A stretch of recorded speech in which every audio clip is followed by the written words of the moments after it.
should stop, because It it shouldn't. shouldn't stop independent artists from looking into this. It shouldn't. Because, you know, I'm just saying you it would have take much more effort from an independent, For not sure. really well-known artist to get revenue from this than a really well-known artist. Well, that's the same with anything. Yeah, That's I with know. ticket sales. Yeah, I know That's what- with streaming. That's with merch sales. Like Maroon 5 is going to sell way more T-shirts at their show than the neighbor I don't know super well that's a good musician, you know? Barnabbe Prodcast.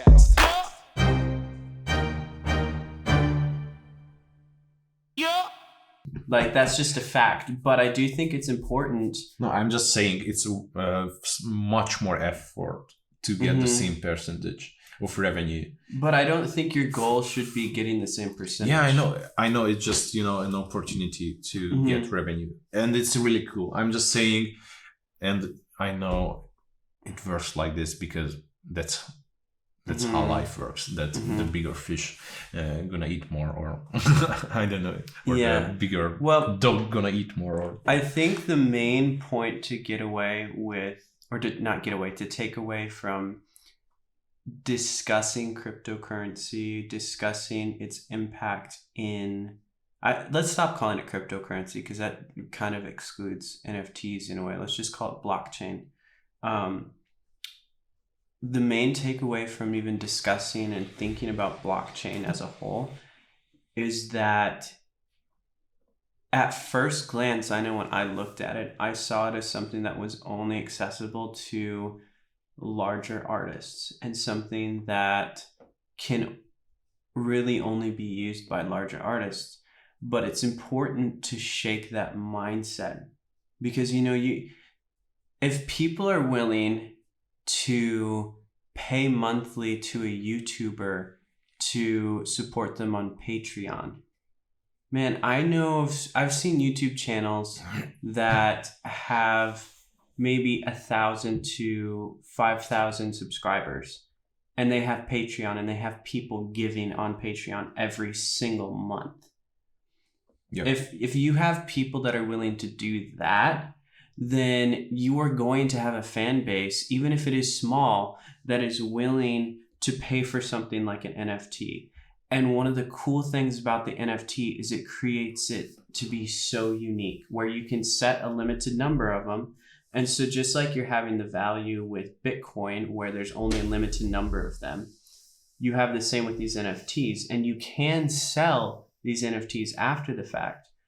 But first of all, as an artist, you can set it up when you're setting up these NFTs that whenever your NFT is sold or traded, you get a percentage of whatever is made through that. The other thing you can do is this creates a whole nother stream of revenue. And right now, when you can't have that consistent revenue in your life because there's a lack of touring, there's a lack of live shows, it's really important for these independent artists to be looking for different streams where they can still have their main focus be on their art, be on what they're creating.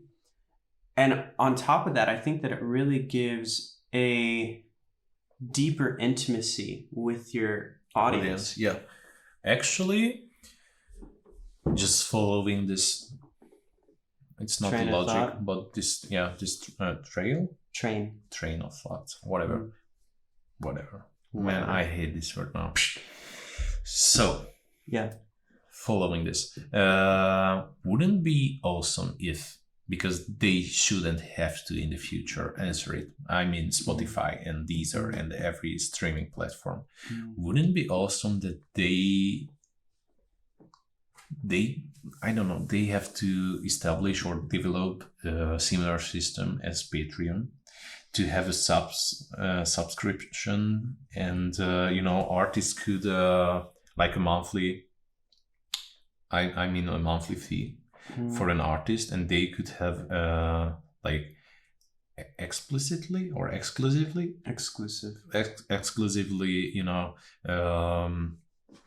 stream music to the audience that paying the monthly fee. Because I actually would support a couple of artists in this way, and it could have been a good answer to this problem. Yeah. I think.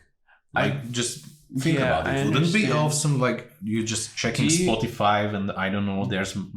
I'm just naming an artist I Yeah. like. There's Mazigo, and I can only check a couple of his new songs if I'm paying a monthly fee to him, like supporting him, etc. Yeah. So are you referring to the YouTuber, like to Patreon? It's in addition to, like, it would be in addition to what would be accessible to everyone else. So kind of like with YouTube, where you have these YouTubers who are creating content for the world to see, but then if you want to see all this extra stuff, you have to pay. I'm saying if streaming platforms won't give any option to the artist to have this kind of the same option to do or get more revenue as they can do with NFTs, then they are gonna lose their audience, or their a part of their audience, or their a part of their traffic because of it. Because you know, if you can buy a song as an NFT, you are not going to listen to it on Spotify because you have it, and you know. Yeah. In this way, Spotify would have less streams, so they have to answer to it. So it would be really nice if they answer to it, or they could be a platform where they can sell the artist NFTs.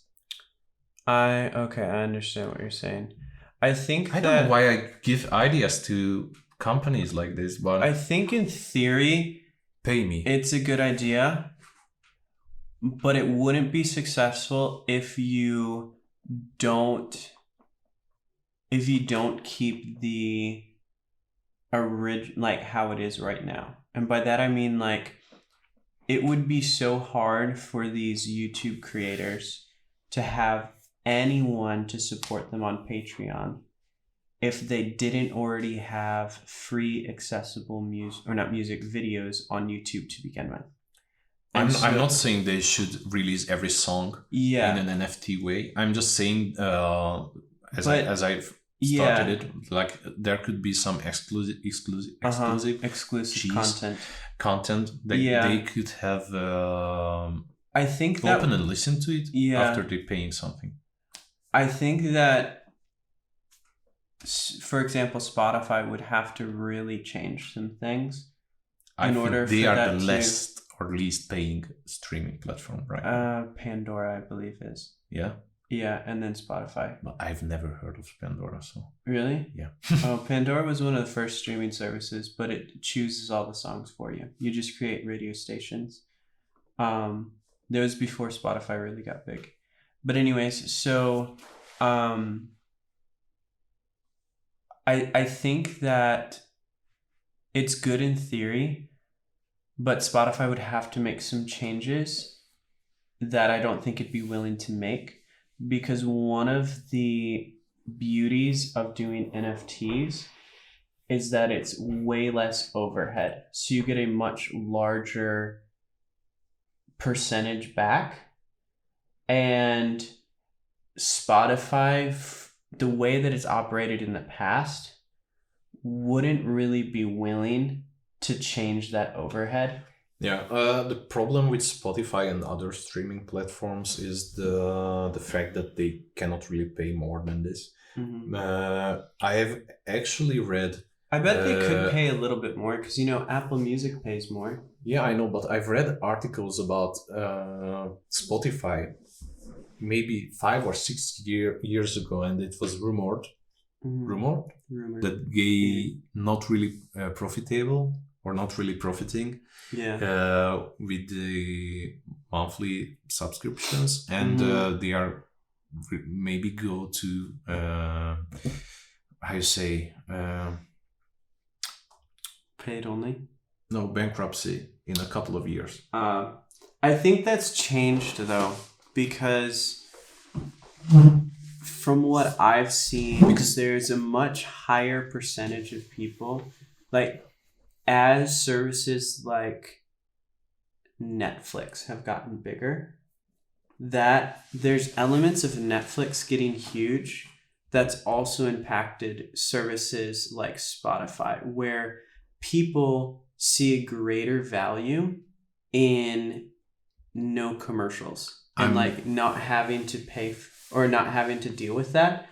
And so what I have seen in my personal life and through different research is that people are becoming more willing to pay for a subscription to something like Spotify so that they can choose their songs, so that they don't have to pay or they don't have to see those ads and stuff like that. Yeah. Granted, there is still a chunk of their audience, a chunk of the people that use their service that still use the free version. I think that is one of the appeals to Spotify, is that you can get started with them for free. And I think that's why they have so many listeners now, because a lot of times people will start for free and then they get to a place where they're like, I use this enough. I think I could justify spending however much it is. Yeah, because I want to listen to the music I want to yes, listen to. Exactly. You cannot skip music and so really it's random playlists. Yeah. And so really that's a great marketing strategy. Yeah.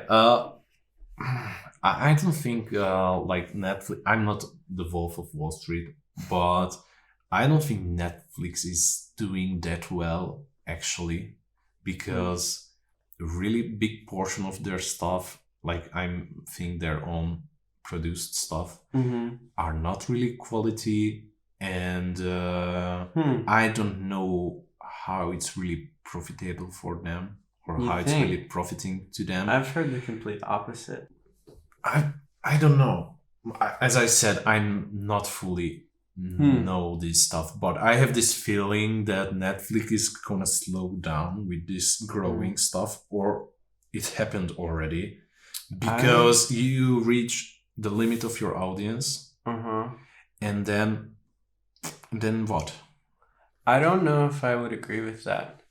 I think that this past year has been a good example of that. And yeah, because everybody was closed in and watched Netflix. Okay, well, but what I mean by that is, you have like the cinemas have been closed.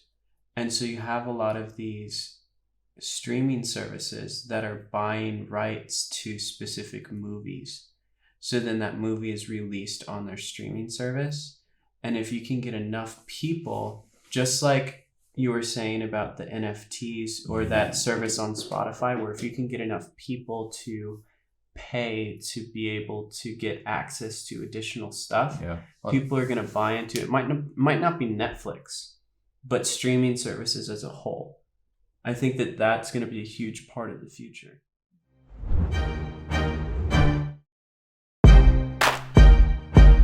Barnabbe Prodcast. Barnabbe Prodcast. Barnabbe Prodcast. Barnabbe Prodcast.